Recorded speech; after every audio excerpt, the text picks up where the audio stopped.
मते मारुचु काईकी चाटू काली आसिला आम सांगर नाचिब जाउचुटी ए काई तमे एमिति किए की मु तम सांगरे नाचि परिबिनी अरे हे एटा माडुआटा माड़ खाए भारी इच्छा अरे सांगो ताले याकु आटी धरी भलसे उत्तम मध्यम देबा एमिति ता 14 पुरुष मने पड़ी जीवो अरे छाड़ो मते मेरा भूल हो गया है प्लीज छाड़ो मते अरे आसिला आम सांगरे नाचिबाकू चल भाग यहाँ से अरे हेला जे आने एठी नाचुचे कोन पई तारो बागर उठना कोन भाग से बिजेने गोटे बाउआ सब मने पड़ी जीवो हां हां मोर मने पड़िला रुहो दिने मोर भी अपना टाइम आएगा रुहो जैसे बेले मते समस्त भय करिवो अरे तो टाइम केबे आसीबनी टाइम आसिले भी तू सियाळरू बाघ हो जुगु ना कोन कुंभीर मौसा तुमे तुम कथा चिंता करो मो कथा रे तुमे मुंड पुराओनी नहले पागल होई जीवो अरे एटी तो भरी मौ मछी भरा अछि जाउची मु आज मऊ खाइबी अरे आमा पोता को ले आखा कर दिबो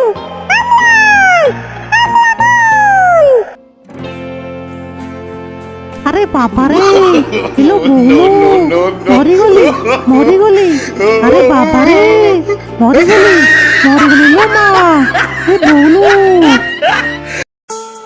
अरे ए कुंड रे कौन ए नेली पानी थुआ होईची जाउची ए कुंड रे बुड़ी जीवी महुमाछी माने मते आउ देखि परिबिनी मते न पाई से माने एठारु चली जिबे हां चाहा हूँ महुमाछी माने मते छाड़ी चली गले जाउची एबे जंगल आड़े टिके बुली आसीबी अरे एठी कौन गोटे चश्मा पड़ीची भारी बढ़िया दिसुची तो चलो पिंधि दबा अरे बाबा रे ए केलो मा लागुची गोटे एलियन बोधे एटाकू आसीची मु जाउची पळेबी बाबालो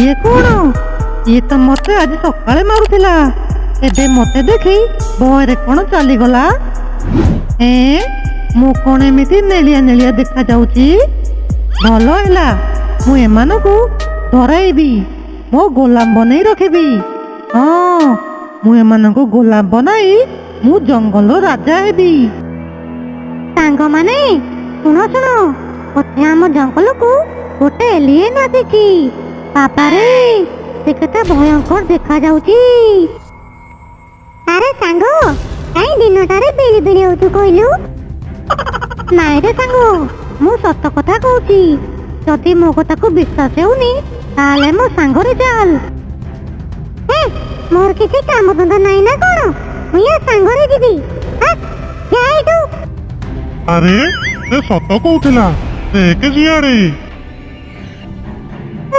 ये तमे एटाकू कोन पई आसीचो मु हेउची ए जंगल रो राजा तमे मो कथा मानी सब मो गोलाम होई रुह नहेले तमको मारी तम रक्तरे मु गाधोई पड़िबी ओहो आज्ञा आमे समस्ते तुमर गोलाम होई रहबू हमको मारनी प्लीज प्लीज हमको मारनी 36 बिलियन को 36 गुंडा एका लड़िबो महाल मांडा अरे 36 बिलियन को 36 गुंडा एका लड़िबो महाल मांडा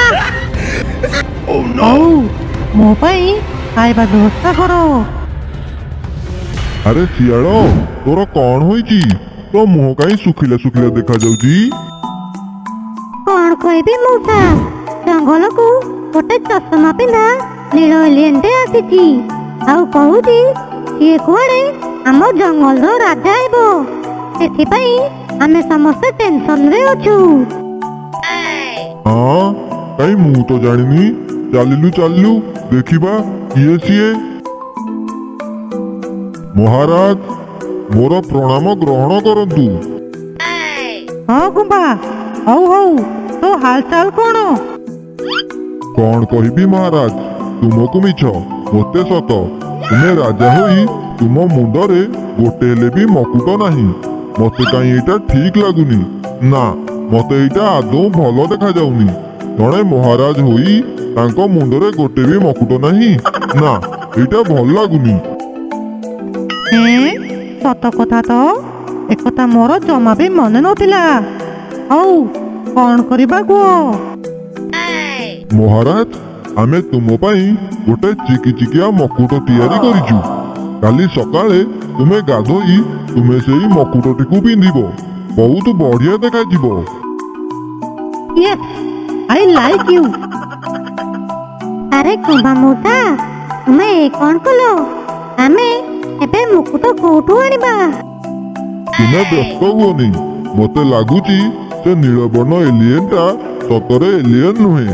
ସେ ସେଇ ମାଡ଼ଖିଆ ଶିଆଳ। ମୁଁ ମୋ ଚାଲାକ ବୁଦ୍ଧିରେ ତାକୁ ଗାଧେଇବା ପାଇଁ କହିଛି। ମଉସା, ତୁମେ କଣ କହୁଛ? କାଇଁ ମୋ ମୁଣ୍ଡରେ କିଛି ପଶୁନି। ଆରେ ସେ ମାଡ଼ଖିଆ ଶିଆଳ କୋଉଠୁ ଦେହରେ ନୀଳ ରଙ୍ଗ ବୋଳି ହୋଇ ନିଜକୁ ଚାଲାକ ବୋଲି ଭାବୁଛି। ସେ ଗାଧୋଇ ପଡ଼ିଲେ ତା ଦେହରୁ ନୀଳ ରଙ୍ଗ ଛାଡ଼ିଯିବ, ଆଉ ତାର ସବୁ ଚାଲାକି ଧରା ପଡ଼ିଯିବ। ତୁମେ ଜମାରୁ ବ୍ୟସ୍ତ ହୁଅନି। ମାନିଗଲି ମଉସା, ଏକ୍ସଟ୍ରା ଅର୍ଡିନାରୀ, ଫାଣ୍ଟାଷ୍ଟିକ, ମାଇଣ୍ଡ ବ୍ଲୋଇଂ ମଉସା, ତୁମକୁ ମାନିବାକୁ ପଡ଼ିବ। ଲାଲା ଲଚକ ମଣି। ହଉ, ତୁମେ ମୁକୁଟଟାକୁ ରେଡି କରି ରଖିଥାଅ। ମୁଁ ଗାଧୋଇକି ଆସୁଛି। ଆଜ୍ଞା ମହାରାଜ, ଆପଣ ଗାଧୋଇ ଆସନ୍ତୁ। ଆପଣଙ୍କ ପାଇଁ ମୁକୁଟଟି ତିଆରି ହୋଇ ଥୁଆ ହୋଇଛି। ଓଇରେ ମାଡ଼ଖିଆ ଶିଆଳ, ତୁ ଆମକୁ ବୋକା ବନାଇ ତୁ ନିଜକୁ ରାଜା ବୋଲି କହୁଥିଲୁ। ମାର ମାର ୟାକୁ। ଆରେ ଏ କଣ, ମୋ ଦେହରୁ ନୀଳ ରଙ୍ଗ ଛାଡ଼ିଗଲା। ମୁଁ ଏବେ କଣ କରିବି? ଏବେ ମୁଁ ମଲି ଆଉ। ଲାଲା ଲଚକ ମଣି।